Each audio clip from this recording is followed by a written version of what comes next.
ഞാൻ ഈ ഒരു ക്യാമറയെ ഇങ്ങനെ പയ്യെ ഒന്ന് അഡ്ജസ്റ്റ് ചെയ്യണം കേട്ടോ.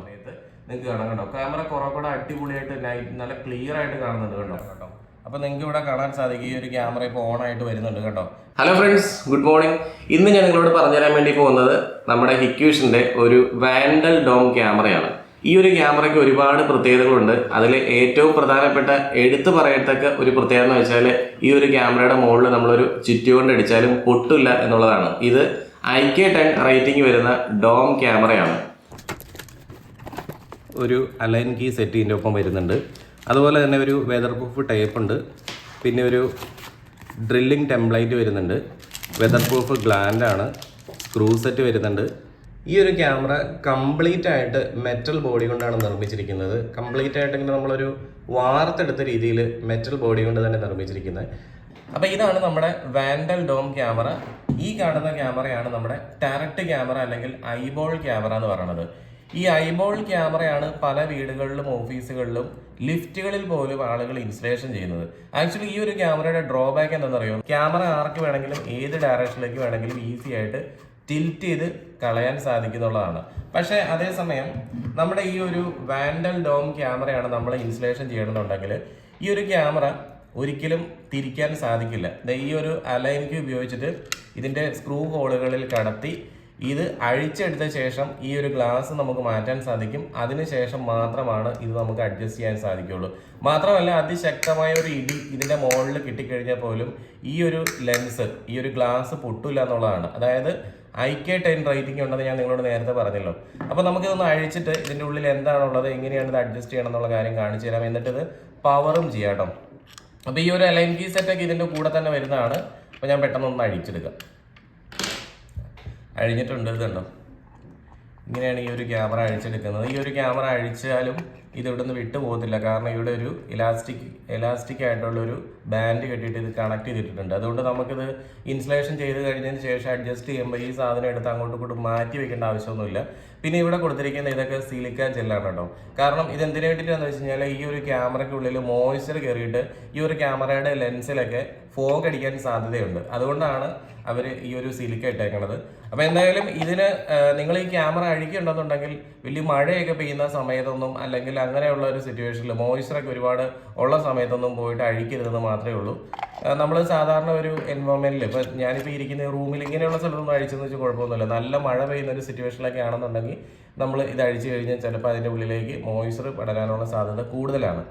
ഈ ഒരു ക്യാമറയുടെ ഈ ഒരു സൈഡിലായിട്ടും അതുപോലെ തന്നെ ഇവിടെയായിട്ടും 2 സ്ക്രൂ വരുന്നുണ്ട്. അപ്പം ഞാനിപ്പോൾ ഇത് പയ്യെ ഒന്ന് ലൂസ് ചെയ്യുവാണ്. 2 സൈഡിലും ഇതൊന്ന് ലൂസ് ചെയ്തു. അതുപോലെ തന്നെ ഈ ഒരു സൈഡിലെ സ്ക്രൂ ഒന്ന് ലൂസ് ചെയ്യുവാണ് കേട്ടോ. ഇപ്പോൾ എനിക്ക് ഈ ഒരു ലെൻസ് ഈ ഒരു ഡയറക്ഷനിൽ ഇങ്ങനെ അഡ്ജസ്റ്റ് ചെയ്യാൻ സാധിക്കുന്നുണ്ട്. കണ്ടോ, ഇതേപോലെ അഡ്ജസ്റ്റ് ആവും. അതായത് ഈ ഒരു ഡയറക്ഷനിലും അതുപോലെ തന്നെ ഇതിനെ റൊട്ടേഷൻ കൂടെ ചെയ്യാൻ സാധിക്കുന്നുണ്ട്. അപ്പോൾ ലെൻസ് നമ്മൾ തിരിച്ച് അഡ്ജസ്റ്റ് ചെയ്യുന്നത് ഇവിടെ ഇങ്ങനെ തിരിച്ചിട്ടാണ്. ഇതിങ്ങനെ നമുക്ക് അഡ്ജസ്റ്റ്മെൻറ്റ് ചെയ്യാൻ സാധിക്കും. പക്ഷേ ഒരു കാര്യം നമ്മൾ ശ്രദ്ധിച്ചോന്ന് അറിയില്ല, നമുക്ക് ഈ ലെൻസ് മാക്സിമം ഇവിടെ വരെയാണ് കൊണ്ടുപോകാൻ സാധിക്കുള്ളൂ. കണ്ടോ, ഇത്രയും വരെ പോവുള്ളൂ. ഇതിനപ്പുറത്തേക്ക് ഈ ലെൻസ് പോവില്ല. ഇവിടെ പക്ഷേ ഇങ്ങനെ പോകുന്നുണ്ട്. കണ്ടോ, ഇവിടെ ഫുള്ളായിട്ട് ഇങ്ങനെ നമുക്ക് താഴേക്ക് കൊണ്ടുവരാൻ സാധിക്കും. പക്ഷേ ഇവിടെ പോയിട്ട് ഇടിച്ചങ്ങ് നിൽക്കുവാണ്, ഇതിനപ്പുറത്തേക്ക് പോകുന്നില്ല. അപ്പോൾ അതുകൊണ്ട് എന്താണ് സംഭവിക്കണമെന്നറിയും, ഈ ഒരു ക്യാമറ നമ്മൾ വെച്ച് കഴിഞ്ഞാൽ നമുക്ക് ഭിത്തിയിൽ, അതായത് വോളിൽ നമ്മൾ ഫിക്സ് ചെയ്യുമ്പോൾ ഇങ്ങനെ നമുക്ക് ഒരിക്കലും പിടിപ്പിക്കാൻ സാധിക്കില്ല. അത് സീലിംഗ് മൗണ്ടായിട്ട് മുകളിലേക്ക് മാത്രമാണ് ഈ ഒരു ക്യാമറ സെറ്റ് ചെയ്ത് കഴിഞ്ഞാൽ കറക്റ്റായിട്ട് നമുക്ക് അഡ്ജസ്റ്റ് ചെയ്യാൻ സാധിക്കുള്ളൂ കേട്ടോ. അതായത് ഇതൊരു 2 ആക്സിസ് ക്യാമറയാണ് എന്ന് പറയുന്നത് അതുകൊണ്ടാണ്. ഇനി ഈ ഒരു ക്യാമറയുടെ ഈ ഒരു സ്ലോട്ടിലേക്ക് നമുക്ക് മെമ്മറി കാർഡ് ഇടാൻ സാധിക്കും. ഇതുപോലെയുള്ള ചെറിയ SD കാർഡുകളാണ് ഈ ഒരു ക്യാമറയ്ക്ക് സ്യൂട്ടബിൾ ആയിട്ടുള്ളത്. പിന്നെ ഇതിൻ്റെ തൊട്ടടുത്ത് കാണുന്നത് ഇതൊരു റീസെറ്റ് സ്വിച്ചാണ് കേട്ടോ. ക്യാമറ നമുക്ക് വേണമെങ്കിൽ റീസെറ്റ് ചെയ്യാൻ സാധിക്കുന്നതാണ്. ഇനി നമുക്ക് ഈ ഒരു ക്യാമറയെ POയിൽ കണക്ട് ചെയ്തിട്ട് ഇതെങ്ങനെയാണ് വർക്ക് ആവണമെന്നുള്ള കാര്യം ഞാൻ നിങ്ങളെ കാണിച്ചു തരാം. ഇപ്പോൾ എൻ്റെ കയ്യിലുള്ളത് POയിൽ നിന്ന് വന്നേക്കണ ഒരു Cat6 നെറ്റ്വർക്ക് കേബിളാണ്. ഞാൻ ഈ ഒരു ക്യാമറയിലേക്ക് ഇത് കണക്ട് ചെയ്യുകയാണ്. ഇത് ഓൾറെഡി പവേർഡ് ആണ് കേട്ടോ. അപ്പോൾ നിങ്ങൾക്ക് ഇവിടെ കാണാൻ സാധിക്കും ഈ ഒരു ക്യാമറ ഇപ്പോൾ ഓൺ ആയിട്ട് വരുന്നുണ്ട് കേട്ടോ. ഇവിടെ ഒരു ചെറിയൊരു റെഡ് ലൈറ്റ് തെളിഞ്ഞായിട്ട് കാണാൻ സാധിക്കും.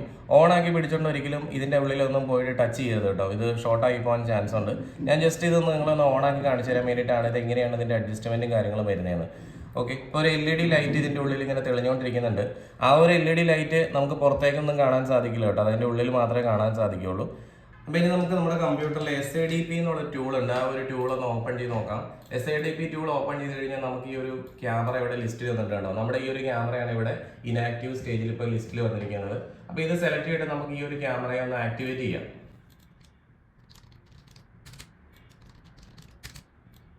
അപ്പം ഞാൻ ക്യാമറ ആക്ടിവേറ്റ് ചെയ്യുകയാണ്.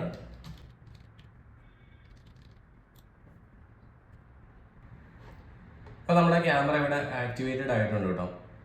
ഇനി നമുക്കിതൊന്ന് ബ്രൗസറിൽ ആക്സസ് ചെയ്യാം. ഓക്കെ, ഇതിനൊരു മെയിൽ ഐ ഡി കൊടുത്തേക്കാം. ഈ മെയിൽ ഐ ഡി എന്തിനാണ് കൊടുക്കണമെന്ന് വെച്ച് കഴിഞ്ഞാൽ നമ്മൾ ഇൻ കേസ് ഈ ഒരു ക്യാമറയുടെ പാസ്വേഡ് എങ്ങാനും മറന്നു പോയി കഴിഞ്ഞാൽ നമുക്ക് റീസെറ്റ് ചെയ്യാൻ വേണ്ടിയിട്ടാണ് കേട്ടോ ഈ ഒരു മെയിൽ ഐ ഡി നമ്മൾ കൊടുക്കുന്നത്. അപ്പോൾ നിങ്ങൾ എല്ലാവരും ഈ ഒരു മെയിൽ ഐ ഡി കൊടുക്കാൻ മറന്നു പോകരുത്. ഇത് കൊടുത്തിട്ടുണ്ട്, ക്യാൻസൽ. അപ്പോൾ നമ്മുടെ IP അഡ്രസ്സ് ഇപ്പോൾ എത്രയാണെന്ന് നോക്കി, 1.64 ആണ് വന്നിരിക്കുന്നത്. ഇനി നമുക്ക് ഇന്റർനെറ്റ് എക്സ്പ്ലോറർ ഒന്ന് ഓപ്പൺ ചെയ്യാം. ഇന്റർനെറ്റ് എക്സ്പ്ലോറിൽ നമ്മൾ ആ ഒരു IP അഡ്രസ്സ് കൊടുത്താൽ മതി. നമുക്ക് ഈ ഒരു ക്യാമറ തൽക്കാലത്തേക്ക് കാണുന്ന രീതിയിൽ നമുക്ക് ബ്രൗസറിൽ ആക്സസ് ചെയ്യാം കേട്ടോ. ഇപ്പോൾ യൂസർ ID കൊടുക്കുക, പാസ്വേഡ് കൊടുക്കുക, ലോഗിൻ. നമ്മൾ ഈ ഒരു ക്യാമറയ്ക്കുള്ളിലേക്ക് ഇപ്പോൾ ലോഗിൻ ആയിട്ടുണ്ട്. ജസ്റ്റ് ഒന്ന് വെയിറ്റ് ചെയ്യുക, കാരണം ഇതിപ്പോൾ ബ്രൗസറിലായതുകൊണ്ട് ഇത് പയ്യാണ് ഇത് തെളിഞ്ഞു വരുള്ളൂ. പെട്ടെന്ന് തന്നെ അങ്ങോട്ട് വരുമൊന്നുമില്ല, പയ്യെ തെളിഞ്ഞു വരുള്ളൂ. ഇതൊരു അക്യൂസെൻസ് മോഡൽ ക്യാമറയാണ്, അതുകൊണ്ട് തന്നെ നമുക്ക് ഒരുപാട് കാര്യങ്ങൾ ഇതിനകത്ത് ചെയ്യാൻ സാധിക്കും. ഇൻട്രൂഷൻ, ഡിറ്റേഷനും, പെരിമീറ്റർ അങ്ങനെയുള്ള കാര്യങ്ങളെല്ലാം വരും. ഇതൊരു ഫുൾ ടൈം കളർ ക്യാമറയൊന്നും അല്ല. നമുക്കിവിടെ ഇപ്പോൾ വെട്ടമുള്ളതുകൊണ്ടാണ് ഈ ഒരു ക്യാമറ ഇപ്പോൾ ഇങ്ങനെ കളർ മോഡിൽ ഇപ്പോൾ നിൽക്കുന്നത് കേട്ടോ. അപ്പോൾ ഇതിപ്പോൾ ഞാൻ മെയിൻ സ്ട്രീമിലേക്ക് മാറ്റിയിട്ടുണ്ട്. മെയിൻ സ്ട്രീമിലാണ് നമ്മളിപ്പോൾ ഈ വീഡിയോ കാണുന്നത്. ഞാൻ ഈ ഒരു ക്യാമറയെ ഇങ്ങനെ പയ്യെ ഒന്ന് അഡ്ജസ്റ്റ് ചെയ്യണം കേട്ടോ. അപ്പോൾ എൻ്റെ നേരെ ഞാൻ തിരിച്ചു. അതുപോലെ തന്നെ ഈ ഒരു ക്യാമറയെ നമുക്ക് ഈ ഒരു ഡയറക്ഷനിൽ എങ്ങോട്ട് വേണമെങ്കിലും തിരിക്കാം കേട്ടോ. ഇങ്ങനെ നമുക്ക് തിരിക്കാം. അപ്പോൾ ഞാൻ ഈ ലെൻസ്, നമ്മുടെ ഈ ഒരു ക്യാമറയുടെ ഈ ലെൻസ് ഇവിടെ ഇങ്ങനെ തിരിക്കുന്ന സമയത്ത് കണ്ടോ, ഇത് ഏത് ഡയറക്ഷനിലേക്ക് വേണമെങ്കിലും തിരിച്ച് നമുക്ക് വെക്കാൻ പറ്റും. അതുപോലെ തന്നെ ഇങ്ങനെ നമുക്ക് തിരിക്കാം കേട്ടോ. ഇങ്ങനെ നമുക്ക് തിരിക്കാൻ സാധിക്കും.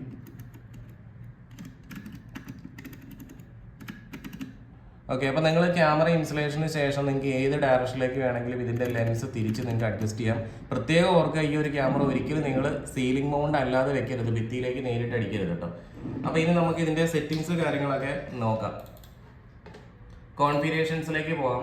കോൺഫിഗറേഷൻസിലേക്ക് പോയി കഴിഞ്ഞാൽ നമുക്ക് ഒരുപാട് ഓപ്ഷൻസും കാര്യങ്ങളും ഈ ഒരു ക്യാമറയെ പറ്റി ഇവിടെ കാണിക്കുന്നുണ്ട്. ക്യാമറയുടെ മോഡൽ നമ്പർ അങ്ങനെയുള്ള കാര്യങ്ങളൊക്കെയാണ് സിസ്റ്റം സെറ്റിങ്സിൽ നമ്മൾ കാണുന്നത്. അതുപോലെ മെയിൻ്റനൻസ് ഓപ്ഷനിലേക്ക് പോയി കഴിഞ്ഞാൽ മെയിൻ്റനൻസ് ഓപ്ഷനിലേക്കാണ് ക്യാമറ അപ്ഗ്രേഡ് ചെയ്യാൻ വേണ്ടിയിട്ടുള്ള സംഗതികളെല്ലാം വരുന്നത്. ഈ ക്യാമറ എങ്ങനെയാണ് അപ്ഗ്രേഡ് ചെയ്യണം എന്നുള്ള കാര്യം കൂടെ ഞാൻ നിങ്ങളെ ഒന്ന് കാണിച്ചു തരാം കേട്ടോ. അപ്പോൾ ഇവിടെ സിസ്റ്റം സെറ്റിങ്സിലേക്ക് വന്നു കഴിഞ്ഞാൽ ഇവിടെ ടൈം സെറ്റിങ്സ് നമുക്കുണ്ട്. ടൈം സെറ്റിങ്സ് വളരെ ഇമ്പോർട്ടൻ്റ് ആയിട്ടുള്ള കാര്യമാണ്. നമ്മൾ ക്യാമറയ്ക്ക് വേണ്ടിയിട്ടുള്ള സെറ്റിങ്സ് കാര്യങ്ങളൊക്കെ എനേബിൾ ചെയ്യുമ്പോൾ, ഉദാഹരണത്തിന് പ്രൊഫൈൽ അങ്ങനെയുള്ള സംഗതികളൊക്കെ എനേബിൾ ചെയ്യുമ്പോഴത്തേക്കും ക്യാമറയുടെ ടൈം സെറ്റിങ്സ് കറക്റ്റ് അല്ലാന്നുണ്ടെങ്കിൽ ഒരിക്കലും ആ കാര്യങ്ങളൊന്നും കൃത്യമായിട്ട് നമുക്ക് കിട്ടില്ല. അതുകൊണ്ട് നിങ്ങൾ എന്ത് ചെയ്യുക, ടൈം സോൺ ആദ്യം അങ്ങോട്ട് സെറ്റപ്പ് ചെയ്തേക്കുക. മദ്രാസ്, ബോംബെ, ന്യൂഡൽഹി GMT + 5:30 എന്നാണ് നമ്മുടെ ടൈം സോൺ. അത് സേവ് ചെയ്യാം. അതുപോലെ തന്നെ ഞാൻ പണ്ട് നിങ്ങളെ NTP എന്നുള്ളൊരു സെറ്റപ്പ് ചെയ്യാൻ വേണ്ടിയിട്ട് കൂടെ കാണിച്ചിരുന്നു.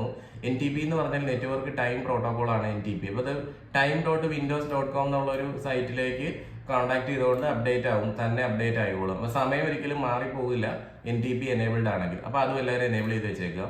പിന്നെ മെയിൻ്റനൻസിലേക്ക് പോയി കഴിഞ്ഞാൽ ഇവിടെയാണ് ക്യാമറ, ഞാൻ പറഞ്ഞല്ലോ നമ്മൾ അതിൻ്റെ ഫേംവെയർ ഒക്കെ അപ്ഗ്രേഡ് ചെയ്യുന്ന സംഗതികളെല്ലാം ഇവിടെയാണ് വരുന്നത്. പിന്നെ ഇവിടെ ഒരു ഓപ്ഷൻ ഏറ്റവും താഴെയായിട്ട് കൊടുത്തിട്ടുണ്ട്, device auto maintain. Device auto maintain എന്ന് പറഞ്ഞാൽ ഈ ഒരു ക്യാമറ ഓട്ടോമാറ്റിക് ആയിട്ട് റീബൂട്ട് ആവും Sunday at 3 PM. അപ്പോൾ നമുക്ക് വേണമെന്നുണ്ടെങ്കിൽ അതിൻ്റെ സമയമൊക്കെ ക്രമീകരിക്കാൻ സാധിക്കും. ഒരു പരിധി വരെ മിക്കവാറും എല്ലാ ക്യാമറകളുടെയൊക്കെ ഇഷ്യൂസൊക്കെ സോൾവ് ആകണമെന്ന് വെച്ച് കഴിഞ്ഞാൽ ഈ തന്നെ അതൊന്ന് റീബൂട്ട് ആയി കഴിയുമ്പോഴത്തേക്കും പലപ്പോഴും പല പ്രശ്നങ്ങളും മാറാറുണ്ട്. അപ്പോൾ വേണമെങ്കിൽ നമുക്ക് എന്ത് ചെയ്യാം, എനേബിൾ ഓട്ടോ മെയിൻറ്റെയിൻ എന്നുള്ളൊരു ഓപ്ഷൻ സെലക്ട് ചെയ്ത് കൊടുക്കാം. അപ്പോൾ ഇവിടെ എഴുതി കാണിക്കുന്നുണ്ട് ഓട്ടോമാറ്റിക്കലി ഇത് റീബൂട്ട് ആവുന്നു. റീബൂട്ട് ആകാതിരിക്കണം എന്നുണ്ടെങ്കിൽ നിങ്ങൾ ഈ ടിക്ക് അവോയ്ഡ് ചെയ്താൽ മതി. ഇപ്പോൾ ടിക്ക് ബൈ ഡിഫോൾട്ട് അവോയ്ഡഡ് ആണ്, അതിനകത്ത് ടിക്ക് ഇട്ടിട്ടുണ്ടാവില്ല. പിന്നെ സെക്യൂരിറ്റി ഓപ്ഷൻസിലേക്ക് പോയി കഴിഞ്ഞാൽ IP ഫിൽറ്ററിങ്ങും MAC ഫിൽറ്ററിങ്ങും എല്ലാം വരുന്നുണ്ട്. നമ്മൾ കഴിഞ്ഞ ദിവസം അൾട്രാ സീരീസ് ഒരു ക്യാമറ കാണിച്ചപ്പോൾ ഞാൻ നിങ്ങളോട് പറഞ്ഞിരുന്നു അവിടെ നമുക്ക് MAC അഡ്രസ് ഫിൽറ്ററിങ്ങും ഒക്കെ വരുന്നുണ്ടെന്ന്. അതുപോലെ തന്നെ ഈ ഒരു ക്യാമറയും കുറച്ചുകൂടെ നല്ലൊരു ക്യാമറയാണ്. അതിനകത്ത് IP ഫിൽറ്ററിങ്ങും MAC അഡ്രസ് ഫിൽറ്ററിങ്ങും വരുന്നുണ്ട്. ഇത് എന്തിനു വേണ്ടിയിട്ടാണെന്ന് വെച്ച് കഴിഞ്ഞാൽ നമ്മൾ സെലക്റ്റീവായിട്ട് കൊടുത്തിരിക്കുന്ന ഒരു IP എന്ന് മാത്രം ഈ ഒരു ക്യാമറയെ ആക്സസ് ചെയ്ത് യൂസ് ചെയ്യാൻ വേണ്ടിയിട്ടുള്ള ഒരു മെത്തേഡാണ് ഈ പറയുന്ന IP അഡ്രസ് ഫിൽറ്ററിംഗ് എന്ന് പറയുന്നത് കേട്ടോ. പിന്നെ യൂസർ മാനേജ്മെന്റിൽ പോയി കഴിഞ്ഞാൽ നമുക്ക് പുതിയ യൂസേഴ്സിനെ ക്രിയേറ്റ് ചെയ്യാം. അഡ്മിനിസ്ട്രേറ്ററെ കഴിവതും അവോയ്ഡ് ചെയ്യുക. ബാക്കിയുള്ള ഏതെങ്കിലും ഒരു യൂസറെ ക്രിയേറ്റ് ചെയ്തുകൊണ്ട് ആ ഒരു യൂസറായിട്ട് ഈ ഒരു ക്യാമറ യൂസ് ചെയ്യുന്നതായിരിക്കും എപ്പോഴും നല്ലത്. പിന്നെ നെറ്റ്വർക്ക് ഓപ്ഷൻസിലേക്ക് പോയി കഴിഞ്ഞാൽ ക്യാമറയുടെ IP അഡ്രസ്സും കാര്യങ്ങളൊക്കെ നമുക്ക് ചേഞ്ച് ചെയ്യാൻ സാധിക്കും. DDNS സെറ്റപ്പ് കാര്യങ്ങളൊക്കെ ഞാൻ നമ്മുടെ ഹിക്യൂഷൻ്റെ DDNS സെറ്റപ്പും അതുപോലെ തന്നെ തേർഡ് പാർട്ടി DDNS സെറ്റപ്പൊക്കെ ഞാൻ നമ്മുടെ ചാനൽ നമ്പർ വീഡിയോ ആയിട്ട് ഇട്ടിട്ടുണ്ട്. നിങ്ങൾ ഇത് ക്യാമറയെ പറ്റി വളരെ ഡീറ്റെയിൽ ആയിട്ട് പഠിക്കണമെന്ന് ആഗ്രഹമുള്ളവരൊക്കെ അതിനകത്തൊന്ന് കയറി കാണുക കേട്ടോ. ഒരു മാസത്തേക്ക് ആകെ കോസ്റ്റ് വരുന്നത് 159 രൂപ മാത്രമേ ഉള്ളൂ. അത് വളരെ ഉപകാരമായിരിക്കും നിങ്ങൾ വർക്ക് ചെയ്യുന്ന ആൾക്കാരൊക്കെ ആണെന്നുണ്ടെങ്കിൽ. പിന്നെ ഇതിന്റെ അഡ്വാൻസ്ഡ് സെറ്റപ്പിലേക്ക് നമ്മൾ പോയി കഴിഞ്ഞാൽ കുറേ ഓപ്ഷൻസ് ഇവിടെ കൊടുത്തിട്ടുണ്ട്. നമുക്ക് ഈ ഒരു ക്യാമറയെ ഡയറക്റ്റ് ആയിട്ട് പ്ലാറ്റ്ഫോം ആക്സസ് എനേബിൾ ചെയ്ത് കഴിഞ്ഞാൽ ഫോണിലേക്ക് ആഡ് ചെയ്യാൻ സാധിക്കും. അതൊരു അഡ്വാൻസ്ഡ് ഫീച്ചറാണ്. പിന്നെ നമുക്ക് FTP സെർവർ സെറ്റപ്പ് കാര്യങ്ങളെല്ലാം വരുന്നുണ്ട്, ഇമെയിൽ സെറ്റപ്പ് വരുന്നുണ്ട്, പിന്നെ SNMP സെറ്റപ്പ് കാര്യങ്ങളെല്ലാം വരുന്നുണ്ട്. പിന്നെ വീഡിയോ ഓഡിയോ ഓപ്ഷൻസിലേക്ക് പോയി കഴിഞ്ഞാൽ നമ്മൾ വീഡിയോ എന്നുള്ള ഓപ്ഷനിൽ നമുക്ക് ഇതിന്റെ റെസൊല്യൂഷൻ, ഈ ഒരു ക്യാമറ നമുക്കറിയാം മാക്സിമം 2 മെഗാ പിക്സലാണ് സപ്പോർട്ടീവ് ആയിട്ടുള്ളത്, 2MB ക്യാമറയാണ്. അത് നമുക്ക് വേണമെങ്കിൽ 1MBയിലേക്കൊക്കെ മാറ്റിയിടാൻ സാധിക്കും. ചില NVR-കളിലൊന്നും അത്രയും റെസൊല്യൂഷൻ ഒന്നും സപ്പോർട്ടീവ് അല്ല എന്നുണ്ടെങ്കിൽ, നിങ്ങൾക്ക് ബാൻഡ് വിഡ്ത്ത് ഒക്കെ വളരെ കുറവാണെങ്കിൽ നിങ്ങൾക്ക് എന്ത് ചെയ്യാം, ഇതിന്റെ റെസൊല്യൂഷൻ കുറച്ചിടാം. അപ്പോൾ വീഡിയോ ക്വാളിറ്റി കുറയും കേട്ടോ. പിന്നെ റോയ് ഫീച്ചർ ഉണ്ട്. റോയ് എന്ന് പറഞ്ഞാൽ റീജിയൻ ഓഫ് ഇൻട്രസ്റ്റ് എന്നാണ്. ഇതിൽ നമുക്ക് കറക്റ്റ് ആയിട്ട് റീജിയൻ സെറ്റപ്പ് ചെയ്യാൻ സാധിക്കും. കഴിഞ്ഞ ദിവസം ഞാൻ നിങ്ങളെ നമ്മുടെ ആ ഒരു അൾട്രാ സീരീസ് ക്യാമറ പരിചയപ്പെടുത്തിയപ്പോൾ ഞാൻ പറഞ്ഞിരുന്നു അതിനകത്ത് 5 റീജിയൻസ് സെറ്റപ്പ് ചെയ്യാൻ സാധിക്കുമെന്ന്. പക്ഷേ ഈ ഒരു ക്യാമറയെ നിങ്ങൾ നോക്കി, നമ്മൾ സാധാരണ എല്ലാ ക്യാമറകളിലും ഒരു റീജിയൻ മാത്രമാണ് സെറ്റപ്പ് ചെയ്യാൻ സാധിക്കുന്നത് കേട്ടോ. പിന്നെ അതുപോലെ തന്നെ ഓഡിയോ ഫീച്ചർ, ഈ ഒരു ക്യാമറയിൽ ഇൻബിൽഡ് മൈക്ക് വരുന്നുണ്ട്, അതുകൊണ്ട് തന്നെ ഇതിനകത്ത് ഓഡിയോ എനേബിൾഡ് ആണ്. പിന്നെ നമുക്ക് ടാർഗറ്റ് ക്രോപ്പിംഗ് ഓപ്ഷൻസും ഇവിടെ വരുന്നുണ്ട്. പിന്നെ വരുന്നത് ഇമേജ് സെറ്റിംഗ്സിലേക്ക് പോയി കഴിഞ്ഞാൽ ഈ ഒരു ക്യാമറയെ നമുക്ക് കറക്റ്റ് ആയിട്ട് അഡ്ജസ്റ്റ്മെന്റ് കാര്യങ്ങളൊക്കെ ചെയ്യാൻ സാധിക്കും. ഞാനൊരു എക്സാമ്പിൾ നിങ്ങളെ കാണിച്ചു തരാം. ഇപ്പൊ നമ്മുടെ ബാക്ക് ലൈറ്റ് സെറ്റപ്പിലേക്ക് പോയാൽ WDR ഞാൻ ജസ്റ്റ് ഒന്ന് ഓൺ ചെയ്യണം, നോക്കിക്കോട്ടോ. WDR ഓൺ ആകുന്ന സമയത്ത് നിങ്ങൾക്ക് കാണാം കേട്ടോ, ക്യാമറ കൂടെ അടിപൊളിയായിട്ട് നല്ല ക്ലിയർ ആയിട്ട് കാണുന്നുണ്ട് കണ്ടോ. ഓക്കെ, അപ്പൊ ഈ WDR എന്ന് വെച്ചാൽ വൈഡ് ഡൈനാമിക് റേഞ്ച് ആണ്. നമ്മൾ ക്യാമറ ഇൻസ്റ്റലേഷന് ശേഷം എല്ലായിടത്തും WDR നമുക്ക് എനേബിൾ ചെയ്യാൻ സാധിക്കില്ല. ചില സ്ഥലങ്ങളിൽ നമുക്ക് WDR എനേബിൾ ചെയ്യാൻ സാധിക്കും. ചില സ്ഥലങ്ങളിൽ നമ്മൾ HLC ആണ്, ഹൈലൈറ്റ് കോമ്പൻസേഷൻ ആണ് ചെയ്യേണ്ടത്. ചിലയിടത്ത് BLC ആണ്, ബാക്ക് ലൈറ്റ് കോമ്പൻസേഷൻ ആണ് ചെയ്യേണ്ടത്. നമ്മൾ എവിടെയാണോ ക്യാമറ ഇൻസ്റ്റലേഷൻ ചെയ്യേണ്ടത് ആ ഒരു സ്ഥലത്തിന് അഗെയിൻസ്റ്റ് ആണ് നമ്മൾ ഈ കാര്യങ്ങളെല്ലാം സെറ്റപ്പ് ചെയ്യുന്നത്. അങ്ങനെ നമുക്ക് വീഡിയോ അഡ്ജസ്റ്റ്മെന്റ്, മിററിംഗ് എന്നുള്ളൊരു ഓപ്ഷൻ ഉണ്ട്. അതായത് ക്യാമറ നമ്മൾ ഇപ്പൊ നേരെ ഇങ്ങനെ നമ്മൾ സെറ്റ് ചെയ്ത് വെച്ചെന്ന് വിചാരിച്ചോ, നമുക്ക് ഈ ഒരു ക്യാമറയെ ഒന്ന് മിറർ ചെയ്യണമെന്നുണ്ടെങ്കിൽ, ഉദാഹരണത്തിന് ഇപ്പൊ ഇങ്ങനെ സെലക്ട് ചെയ്ത് വെച്ച് കഴിഞ്ഞാൽ മിറർ എന്നുള്ളൊരു ഓപ്ഷൻ സെലക്ട് ചെയ്യുക കേട്ടോ. ഇപ്പൊ റൈറ്റ് ലെഫ്റ്റ് സെന്റർ എന്നുള്ള ഓപ്ഷൻ കൊടുത്തു കേട്ടോ, ക്യാമറ ഒന്ന് തലകുത്തി പോയാട്ടോ. അപ്പൊ അങ്ങനെ നമുക്ക് വേണമെങ്കിൽ മിറർ ചെയ്യാൻ പറ്റും. അതായത് ക്യാമറ ഇരിക്കുന്ന ഡയറക്ഷൻ നമുക്ക് എന്ത് ചെയ്യാം, അതിന്റെ വ്യൂ ഒന്ന് വേണമെങ്കിൽ ഈ സോഫ്റ്റ്വെയറിലൂടെ തന്നെ അഡ്ജസ്റ്റ്മെന്റ് ചെയ്യാൻ സാധിക്കുന്നുള്ളതാണ്. പിന്നെ ബ്രൈറ്റ്നസ്, കോൺട്രാസ്റ്റ് അങ്ങനെയുള്ള സംഗതികളൊക്കെ ഉണ്ട്. നമ്മൾ ഇതിലേക്ക് അധികം തൊട്ട് കളിക്കാതിരിക്കുന്നതായിരിക്കും നല്ലത്. നമുക്ക് അത്യാവശ്യം ഉണ്ടെങ്കിൽ മാത്രം ഇത് ചെയ്യാം. പക്ഷെ പ്രൊഫൈൽ സെറ്റ് ചെയ്തതിന് ശേഷം മാത്രമാണ് ഈ കാര്യങ്ങളൊക്കെ ചെയ്യാവുള്ളൂ കേട്ടോ. അല്ലാതെ പോയിട്ട് ഇതിലൊക്കെ ചെയ്ത് കഴിഞ്ഞാൽ ഇപ്പൊ നമ്മൾ പകൽ എന്തെങ്കിലും കാര്യങ്ങൾ എഡിറ്റ് ചെയ്ത് കഴിഞ്ഞാൽ രാത്രി വളരെ വികൃതമായി പോകാൻ ചാൻസ് ഉണ്ട്. പിന്നെ ഏറ്റവും പ്രധാനപ്പെട്ട ഇതൊരു അക്യൂസെൻസ് ക്യാമറ എന്ന് നിങ്ങൾക്ക് അറിയാം. ഇതിൽ വരുന്നത് ഇവന്റ് ഡിറ്റക്ഷൻ ഉണ്ട്. അതിനകത്ത് ബേസിക് ഇവന്റ്സ് ഉണ്ട്, സ്മാർട്ട് ഇവന്റ് ഉണ്ട്. ബേസിക് ഇവന്റ് എന്ന് പറഞ്ഞാൽ ക്യാമറ നമ്മൾ സെറ്റപ്പ് ചെയ്ത് വെച്ചു, ക്യാമറയുടെ ഫ്രണ്ടിലേക്ക് ആരെങ്കിലും വന്നാൽ നമ്മുടെ ഫോണിലേക്ക് ഒരു മോഷൻ അലേർട്ട് വരുന്ന രീതിയിൽ നമുക്ക് സെറ്റപ്പ് ചെയ്യാൻ സാധിക്കും. അപ്പോൾ ഇവിടെ നമുക്ക് അത് എനേബിൾ ചെയ്യാൻ വേണ്ടിയിട്ട് എനേബിൾ മോഷൻ ഡിറ്റക്ഷൻ കൊടുക്കുക, enable dynamic analysis for motion എന്ന് കൊടുക്കുക.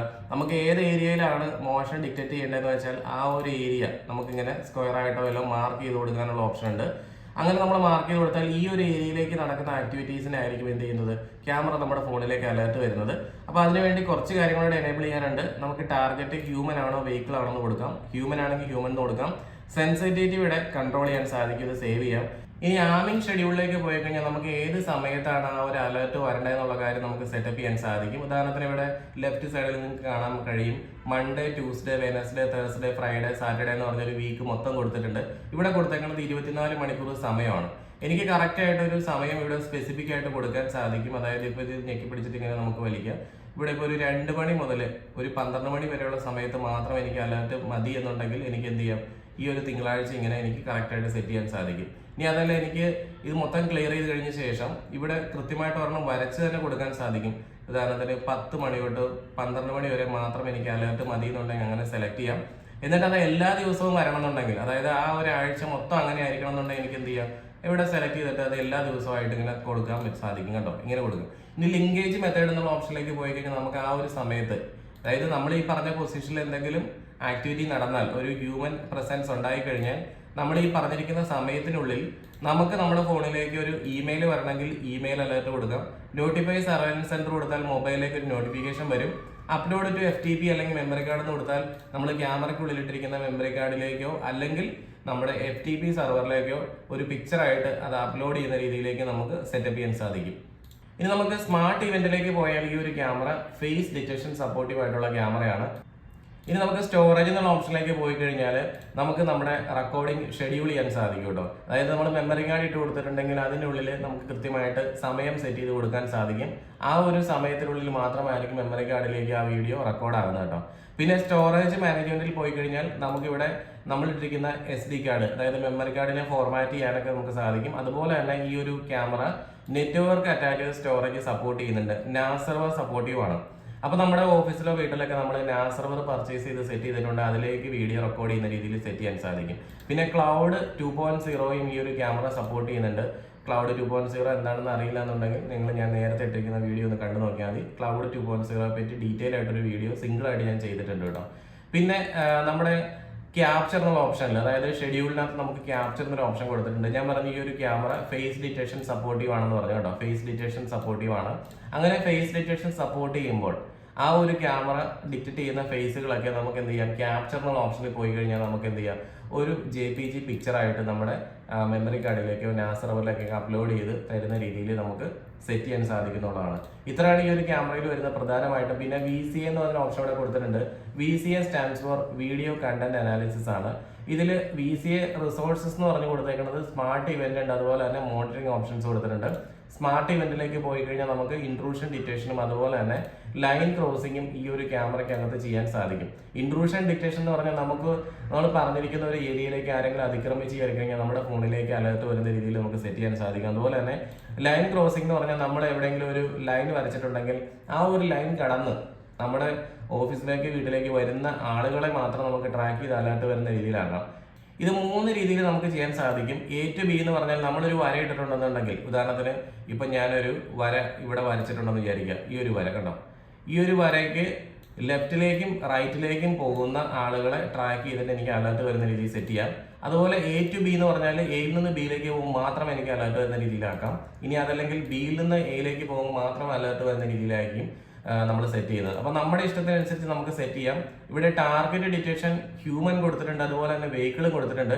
നമുക്ക് വെഹിക്കിൾ മാത്രമാണ് കൊടുക്കണമെങ്കിൽ വാഹനങ്ങൾ വരുമ്പോൾ മാത്രമായിരിക്കും നമുക്ക് ആ രീതിയിൽ അലേർട്ട് വരുന്നത്.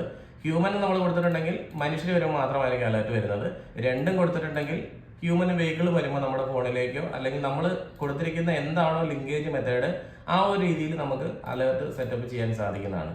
അപ്പോൾ ഈ ഒരു വീഡിയോ നിങ്ങൾക്ക് ഇഷ്ടപ്പെട്ട് കഴിഞ്ഞാൽ ഒന്ന് ലൈക്ക് അടിക്കുക. അതുപോലെ തന്നെ പുതിയ വീഡിയോസിന് വേണ്ടിയിട്ട് നമ്മുടെ ഈ ഒരു ചാനൽ സബ്സ്ക്രൈബും കൂടെ ചെയ്ത് വെക്കുക. പിന്നെ നിങ്ങൾക്ക് കേരളത്തിൽ എവിടെ വേണമെങ്കിലും CCTV ക്യാമറകൾ, അതായത് IP ക്യാമറകളിൽ സ്പെഷ്യലൈസ് ചെയ്തേക്കുന്ന സ്ഥാപനമാണ് നെക്സ സിസ്റ്റം. നിങ്ങൾക്ക് ഇൻസ്റ്റലേഷൻ ചെയ്യണമെന്ന് ആഗ്രഹം ഉണ്ടെന്നുണ്ടെങ്കിൽ നിങ്ങൾ എന്ത് ചെയ്യുക, ഞങ്ങളെ കോൺടാക്ട് ചെയ്യുക.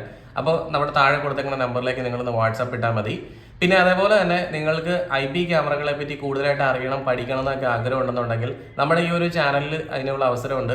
ജോയിൻ എന്നുള്ള ബട്ടണിൽ പ്രസ് ചെയ്ത് കഴിഞ്ഞാൽ ഒരു മാസത്തേക്ക് ആകെ 159 രൂപ മാത്രമാണ് നിങ്ങൾക്ക് പേയ്മെന്റ് വരുന്നത്. മന്ത്ലി വരുന്ന പേയ്മെന്റ് ആണ്. അവിടെ വളരെ സിമ്പിൾ ആയിട്ട് തന്നെ നിങ്ങൾക്ക് അതിൽ ജോയിൻ ചെയ്യാൻ സാധിക്കും.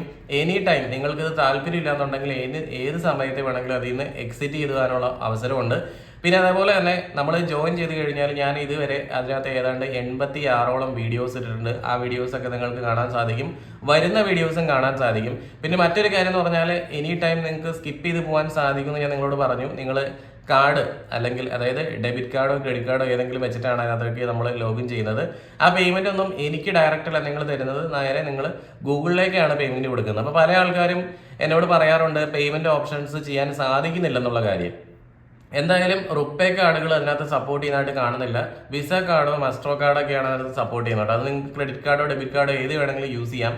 പിന്നെ അതേപോലെ തന്നെ ചില ആളുകൾക്ക് ഗൂഗിൾ പേ വർക്ക് ആവുന്നുണ്ട്. പിന്നെ ഐഫോണിൽ നിന്ന് നമ്മൾ വർക്ക് ചെയ്യുന്ന സമയത്ത് ഐഫോണിൽ നിന്ന് ജോയിൻ ചെയ്യാൻ നോക്കിക്കഴിഞ്ഞാൽ അത് ആ ജോയിൻ ബട്ടൺ കാണാൻ സാധിക്കില്ല.